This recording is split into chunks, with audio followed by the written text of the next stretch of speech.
Hi friends, this is Bhavani. நம்ம எல்லார் மனசுலேயும் அதாவது ரொம்ப காயப்படுத்திட்டே இருக்கிற ஒரு உணர்வு, நம்ம மனசுக்குள்ளே உட்கார்ந்துருக்கிற ஒரு கஷ்டமான உணர்வு. அது என்ன? நம்ம லைஃப்பில் நம்ம ஒரு சிலர் மட்டும் கிடையாது, பலர் மனசில் இந்த விஷயம் புதஞ்சிருக்கு. என்ன அப்படின்னா, என்னை யாரும் மதிக்கவே இல்லை, என்னை யாருக்குமே பிடிக்கல, ஏன் எனக்கு மட்டும் இப்படி நடக்குது, சரி அப்படி தானே, இந்த மாதிரி எத்தனை பேர் யோசிச்சுட்ருக்கீங்க? ஆக்சுவலாக சுற்றி இருக்கிற நிறைய பேர் நமக்கு நிறைய விஷயத்தை என்ன பண்ணுறாங்க, சொல்லியோ இல்லைனா செஞ்சோ நம்ம மனசை ரொம்ப காயப்படுத்துகிறாங்க. மோஸ்ட்டாக நம்மளை சுற்றி இருக்கிறவங்க நம்ம மனசை காயப்படுத்துகிறவங்களா மட்டும்தான் இருக்காங்க, கரெக்டாக? ஸோ அதிலிருந்து வெளியே வர்றதுக்கு நம்ம கையில் தான் இருக்குது. நம்ம தான் சில விஷயங்களை செய்யணும், சரியா? நீங்களில் எத்தனை பேர் என்னோட மனசை இப்படி காயப்படுத்துகிறாங்க, என்னை ரொம்ப உதாசீனப்படுத்துகிறாங்க, என்னை ரொம்ப அலட்சியப்படுத்துகிறாங்க, மதிக்கவே மாட்டுறாங்க அப்படி சொல்லிட்டு வருத்தப்பட்டு இருக்கீங்களா? உங்களுக்கு தான் இந்த வீடியோ, ஓகேவா? நம்ம சேனலை யாராவது சப்ஸ்கிரைப் பண்ணாமல் இருந்தீங்கன்னா சேனலை சப்ஸ்கிரைப் பண்ணிவிட்டு வீடியோவை ஃபுல்லாக பாருங்கள். எனக்கு தெரிஞ்ச விஷயத்த உங்ககிட்ட ஷேர் பண்ணுறது தான் நம்ம சேனலோட நோக்கம். சரி, இந்த மாதிரி நம்மளை சுற்றி இருக்கிற நிறைய பீப்புள் நம்மளை ரொம்ப கஷ்டப்படுத்துகிறாங்க, அப்படி தானே, உதாசீனப்படுத்துகிறாங்க அப்படின்னு வச்சுக்கலாம், சரியா? சரி, இதுக்கு காரணம் யார்? நிச்சயமாக சொல்கிறாங்க, அதுக்கு காரணம் நீங்கள் கிடையாது, ஓகேவா? நம்மளை காயப்படுத்தி அவங்களோட டைமில் அவங்க என்ஜாய் பண்ணிக்கிறாங்க, சரியா? அவங்களோட என்ஜாய்மெண்ட் என்னது? நம்ம மனசை கஷ்டப்படுத்துறது. ஸோ நம்ம அதை அக்செப்ட் பண்ணி நம்ம மனசை கஷ்டப்படுத்திக்கிட்டோம் அப்படின்னு வச்சுக்கோங்களேன். லைக் எக்ஸாம்பிள், ஒரு சிலர் ஒரு விஷயத்த நம்மக்கிட்ட சொல்கிறாங்க, நம்ம ஒரு விஷயத்தை எதிர்பார்க்குறோம் அப்படின்னு வச்சுக்கோங்களேன். ஸோ நம்ம எதிர்பார்க்குறோன்னு தெரிஞ்சு அந்த விஷயத்த திருப்பி பண்ணி அவங்களால முடியலைன்னா டைரெக்டாக முடியலன்னு சொல்கிறவங்க ரொம்ப நல்லவங்க. பட் இருந்தாலும் நான் அப்போ பண்ணுறேன், இப்போ பண்ணுறேன், திருப்பி பண்ணுறேன் அப்படி சொல்லி நம்மளோட டைமையை வேஸ்ட் பண்ணி நம்ம மனசை ஏங்க வைப்பாங்க. சிலர் ஏங்க வச்சு நம்மளோட அன்பை உதாசீனப்படுத்துவாங்க. அன்பில் மட்டும் இல்லை, உறவுகளாக இருந்தாலும் சரி, அதே இது நம்ம கூட பழகிற நண்பர்களாக இருந்தாலும் சரி, நிறைய இடத்துல இது நடந்துக்கிட்டே இருக்குது, கரெக்டாக? சரி, எதனால், என்னென்ன காரணங்கள்னாலலாம் அடுத்தவங்க நம்மளை உதாசீனப்படுத்துகிறாங்க அப்படிங்கிறத ஃபர்ஸ்ட் ஆஃப் ஆல் நம்ம கண்டுபிடிக்கணும். மெயின் ஃபர்ஸ்ட் விஷயம் என்ன அப்படின்னு பார்த்தீங்கன்னா, நிச்சயமாக சொல்கிறேன், இதுக்கு காரணம் நீங்கள் கிடையாது. உங்கள் மனசை போட்டுட்டு நீங்கள் தான் காரணம் அப்படின்னு நினச்சிட்டு மட்டும் குழப்பிக்கிட்டே இருக்காதீங்க. அவங்க உங்களை தப்பாக புரிஞ்சுக்கலாம், ஓகேவா? லைக் எக்ஸாம்பிள், நீங்கள் எவ்வளோ கரெக்ட், எவ்வளோ பெஸ்ட் அப்படிங்கிற விஷயத்த அவங்க கரெக்டாக புரிஞ்சிக்காம தப்பாக புரிஞ்சுக்கிட்டு உங்களை எப்படி உதாசீனப்படுத்தலாம். அது ஒரு வாய்ப்பாக இருக்கும், ஓகேவா? சில காரணங்கள், அதாவது தெரியாமல், அவங்களுக்கு உங்களோட வேல்யூ தெரியாமல் நீங்கள் பண்ணுறது சரி இருக்காது அப்படிங்கிற ஒரு தாட்டில், அதாவது கவனம் இல்லாமல் அப்படின்னு சொல்லலாம், தெரியாமல் அவங்க உங்களை கஷ்டப்படுத்துறது, ஓகேவா? அந்த மாதிரி இருக்கும். ஒரு சிலர், மேக்ஸிமம் நிறைய பேர் தெரிஞ்சே தான் பண்ணுறாங்க. நம்மளோட செயல்கள், நம்மளோட ஆக்டிவிட்டீஸ் இதெல்லாம் வச்சு கிண்டல் பண்ணி நம்மளை உதாசீனப்படுத்தி நம்மளை ஏளனப்படுத்துகிறாங்க, கரெக்டாக? செகண்ட் இம்பார்ட்டன்ட் விஷயம் என்ன அப்படின்னு பார்த்தோம்னா, அவங்களுக்கு நம்ம மேலே பொறாமை, அதே சமயத்தில் இன்னொன்று அச்சம், பயம். என்ன பயம் அப்படின்னு பார்த்தீங்கன்னா, நான் சொல்கிறேனே, மோஸ்ட்டாக இந்த மாதிரி பீப்புளில் என்ன பயம் இருக்கும், என்ன பொறாமை இருக்கும் அப்படின்னு பார்த்தீங்கன்னா, உங்களை பார்த்தோன்னே அவங்கக்கிட்ட ஒரு பொறாமை உணர்வு இருக்கும். என்ன காரணம் அப்படின்னா, நிச்சயமாக நீங்கள் ஒரு டேலண்டட் பர்சனாக தான் இருப்பீங்க. உங்களுக்குன்னு நிறையா தனித்திறமை இருக்கும். எந்த விஷயமாச்சும் நீங்கள் பண்ணீங்க அப்படின்னா ரொம்பவே பெஸ்ட்டாக பண்ணுற கேரக்டராக நீங்கள் இருப்பீங்க. ஸோ அப்போ அவங்களுக்கு என்ன ஆகுது, உங்களை பார்த்தோன்னே ஒரு பொறாமை உணர்வு வருது.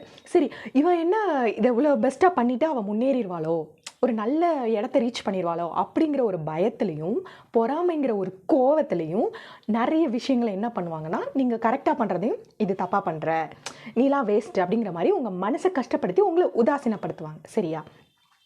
அதே மாதிரி இன்னொரு டைப் பீப்புள் எப்படி இருப்பாங்க அப்படின்னு பார்த்தீங்கன்னா, நம்மளை எப்படி யூஸ் பண்ணுவாங்கன்னா, அவங்களோட தேவைக்காக மட்டும்தான் யூஸ் பண்ணுவாங்க.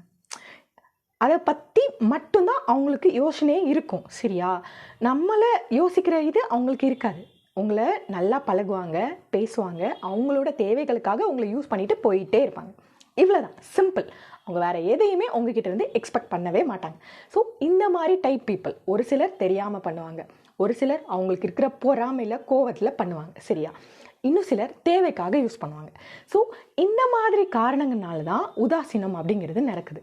ஸோ இதில் வந்து உங்கள் தவறு கிடையாது, அவங்களோட பிரச்சனையாகவும் இருக்கலாம். சம்டைம்ஸ் அவங்களுக்கு ஏதாச்சும் ஒரு பேட் இம்ப்ரெஷன், பேட் கோவம் அந்த மாதிரி ஏதோ ஒரு சூழ்நிலையில் இருக்கிறாங்களா, அந்த டைமில் கூட உங்களை புரிஞ்சுக்காமல் பண்ணலாம். ஓகேவா? இந்த மாதிரி இருக்கும். சரி, இந்த மாதிரி உதாசீனப்படுத்துகிறாங்க பார்த்தீங்களா, அவங்கள அந்த உதாசீனப்படுத்துகிற அந்த விஷயத்துலேருந்து ஃபர்ஸ்ட் ஆஃப் ஆல் நீங்கள் எப்படி வெளியில் வர்றது அப்படிங்கிறத பற்றி நான் சொல்கிறேன். எப்படி நீங்கள் ஹேண்டில் பண்ணுறது அப்படின்னு சொல்கிறேன். இனிஷியலாக ஃபர்ஸ்ட் விஷயம் என்ன அப்படின்னா, உங்களை நீங்கள் வேல்யூ பண்ண கற்றுக்கணும். சிம்பிளுங்க. உங்களுக்கு நீங்கள் வேல்யூ கொடுக்கணும். ஃபர்ஸ்ட் ஆஃப் ஆல் இந்த மாதிரி பேசுகிறாங்கல்ல, நீங்கள் யார் அப்படின்னு உங்ககிட்ட கொஷின் கேளுங்க. ஓகேவா? ஸோ நான் யாருன்னு நான் என்கிட்ட கொஸ்டின் கேட்குறேன், அதே மாதிரி நீங்கள் யாருன்னு நீங்கள் உங்ககிட்ட கொஸ்டின் கேளுங்க. அவங்க இந்த மாதிரிலாம் பண்ணுறது உங்கள் மனசை கஷ்டப்படுத்தக்கூடாது. சரியா? உங்களுக்கு நீங்கள் வேல்யூ கொடுங்க. லைக் எந்த விஷயத்தை நீங்கள் பெஸ்ட்டாக பண்ணணும்னு நினைக்கிறீங்களோ அதை நீங்கள் பெஸ்ட்டாக பண்ணியே ஆகணும். சரியா? அவன் சொல்கிறான் அப்படிங்கிறக்காக அவன் இந்த மாதிரி உதாசீனப்படுத்தி கேவலமாக பேசிட்டான் அப்படிங்கிறதுனால உங்களால் முடியாது அப்படிங்கிறது ஒன்று கிடையாது. அவங்களோட எய்ம் என்னது? உங்களை தகர்க்கிறது தான். சரியா? ஸோ ஃபர்ஸ்ட் ஆஃப் ஆல் நீங்கள் உங்கள் வேல்யூவை நீங்கள் உணர்ந்துக்கணும். நான் செய்கிறது சரிதான், நான் பண்ணுறது முழுக்க அது கரெக்டான விஷயம் தான், அது கரெக்டான ரிசல்ட் தான் கொடுக்கும் அப்படின்னு உங்கள் மேலே ஒரு தனி நம்பிக்கை, உங்கள் திறமை மேலேயும் உங்களுக்கு நம்பிக்கை இருக்கணும். ஓகேவா? அந்த விஷயத்தில் நீங்கள் ஃபர்ஸ்ட் ஆஃப் ஆல் கரெக்டாக நீங்கள் உங்களை ஹேண்டில் பண்ணுங்கள். ஓகேவா? அது கரெக்டாக அமைஞ்சிச்சுன்னா உங்களை யாருமே ஒன்றுமே பண்ண முடியாது. நீங்கள் எப்படி யோசிக்கிங்க, அதுதான் முக்கியம். ஓகேவா? செகண்ட் விஷயம் என்ன அப்படின்னு பார்த்தோம்னா, கோல். உங்களுக்கான கோலில் நீங்கள் கரெக்டாக இருக்கணும் ரொம்ப. ஏன்னா இவங்களோட வேலைகள் நம்மளை உதாசீனப்படுத்தி அதுலேருந்து பின்தள்ளுறது தான் பார்ப்பாங்க. ஆனால் நிச்சயமாக உங்களுக்கான ஒரு கோல். சரியா? உங்கள் டைம் வந்து ரொம்ப இம்பார்ட்டன்ட். இந்த மாதிரி இவங்க பண்ணுறாங்க, உங்களுக்கு டைம் கொடுத்துட்டு அதை நினச்சிட்டு மனசு கஷ்டப்படுத்திட்டு அவங்களுக்காக நீங்கள் யோசிச்சுட்டு இருக்கிறது முட்டாள்தனம். ஸோ நீங்கள் அதை பண்ணக்கூடாது. ஓகேவா? உங்களுக்கான வேல்யூபிள் டைமில் உங்களோட ஏமை வந்து நீங்கள் கம்ப்ளீட் பண்ணணும். இப்போது நீங்கள் உங்களுக்கான முக்கியமான வேலையில் இருக்கீங்க. சரியா? உங்களுக்கு முன்னாடி தேவையில்லாத நிறைய விஷயங்கள் இருக்குது. லைக் எக்ஸாம்பிள், இங்கே உங்கள் எய்ம் இருக்குது அப்படின்னு வச்சுக்கோங்களேன். இந்த சைடில் என்ன இருக்குது? உங்கள் எய்மை டார்ச்சர் பண்ணுற பீப்புள். இங்கே சில ஃப்ரெண்ட்ஸு, அந்த மாதிரி ஃப்ரெண்ட்ஸ்னால் அப்படி சொல்ல முடியாது, நீங்கள் நல்லா இருக்கக்கூடாதுன்னு ஆசைப்படுற பீப்புள் இந்த மாதிரிலாம் இருக்காங்க. இவங்க சுற்றி என்ன சொன்னாலும் அது உங்கள் காது கேட்கக்கூடாது. உங்களுக்கு உங்களோட ஏம் மட்டும்தான் தெரியணும். சரியா? அதில் மட்டும்தான் நீங்கள் கவனமாக இருக்கணும்.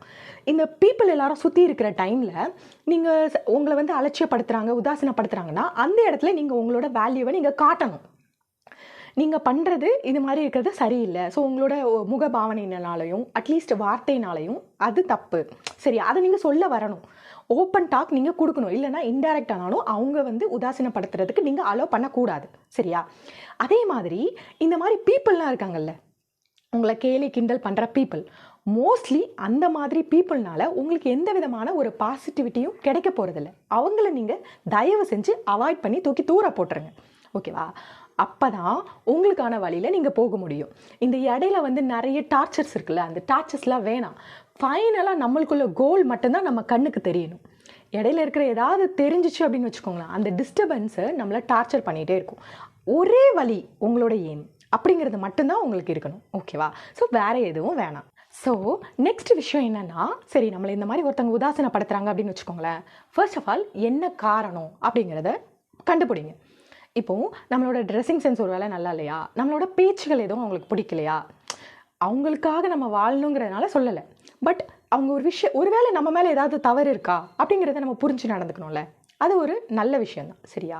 ஸோ அதில் கொஞ்சம் நீங்கள் ஃபாலோ பண்ணுங்கள். சரியா? அதை யோசித்து என்ன அப்படின்னு சொல்லிட்டு கண்டுபிடிங்க. அடுத்த விஷயம் என்னென்னா, உங்களோட வார்த்தைகள், உங்களோட எண்ணங்கள் எல்லாமே தெளிவாக இருக்கணும். நான் வந்து கரெக்டாக தான் என்னோடய லைஃப்பை நான் வந்து ஹேண்டில் பண்ணுறேன், அவன் உதாசீனப்படுத்துகிற அளவுக்கு நான் வந்து மோசமான இது கிடையாது அப்படிங்கிறதுல ஒரு ஓவர் கான்ஃபிடென்ட் உங்களை பற்றி இருக்கணும். சரியா? அதுக்காக நீங்கள் எப்படின்னா, நீங்கள் உங்களுக்காக டைம் ஸ்பெண்ட் பண்ணணும். லைக் எக்ஸாம்பிள், உங்களோட ட்ரெஸ்ஸிங் சென்ஸ், உங்களோட ஐ கான்டாக்ட் எல்லாமே நல்லா தெளிவாக இருக்கணும். சரியா? உங்களை யாரும் உதாசீனப்படுத்துகிற மாதிரி இருக்கவே கூடாது. அதுக்கு நீங்கள் தான் உங்களை சேஞ்ச் பண்ணிக்கணும். ஓகேவா? அதே மாதிரி சின்ன சின்ன வெற்றிகளுக்கெல்லாம் உங்களை நீங்களே பாராட்டிக்கணும். நீங்கள் பெஸ்ட்டாக ஒரு விஷயம் பண்ணுறீங்களா, அது நான் இவ்வளோ பெஸ்ட்டாக பண்ணியிருக்கேன், நெக்ஸ்ட் இன்னும் பண்ணணும், இன்னும் உங்களை நீங்களே பாராட்டிக்குங்க. ஸோ அந்த மாதிரி விஷயங்கள் எல்லாம் நம்ம பண்ணணும். அப்போது அடுத்தவங்க நம்மளை உதாசீனப்படுத்துறது ஒரு மேட்டராகவே தெரியாது. எனக்கு நான் இருக்கேன்டா அப்படிங்கிற மாதிரி நீங்களே உங்களை எடுத்துக்கோங்க. ஓகேவா? ஸோ ஃப்ரெண்ட்ஸ், இந்த மாதிரி சுற்றி உதாசீனப்படுத்துகிறாங்க, அவங்கள நினச்சி உங்கள் வாழ்க்கையில் எதையுமே நீங்கள் மிஸ் பண்ணிடாதீங்க. சரியா? அவங்களுக்காக உங்கள் டைமை இது பண்ணிவிட்டு மனசு கஷ்டப்படுத்திட்டு இருக்காதீங்க. அவங்களாம் நமக்கு வேணாம். நாம் நம்ம லைஃப்பை நம்ம ஆசைப்பட்ட மாதிரி ஜாலியாக நம்ம வாழலாம். ஓகேவா? ஸோ நீங்கள் எப்படி வாழ போகிறீங்க அப்படிங்கிறது உங்கள் கையில் தான் இருக்குது. வேறு யாரும் உங்களை வந்து பிடிச்சி நிறுத்த முடியாது. சரியா? ஏன் அவங்க அந்த மாதிரி சொல்கிறதுல நம்ம மனசை அதை அக்செப்ட் பண்ணுறதுனால தான் நம்ம அந்த இடத்துல ஸ்டக் ஆகிறோம். அதுக்கு நம்ம இடம் கொடுக்கக்கூடாது. ஓகேவா? ஸோ வெற்றிக்கான பாதையை மட்டும் தேர்ந்தெடுத்து அதில் மட்டும்தான் போகணும். ஓகேவா? சரியா? மீண்டும் ஒரு அழகான பதிவோடு உங்களை நெக்ஸ்ட் வீடியோவில் மீட் பண்ணுறேன். பாய்.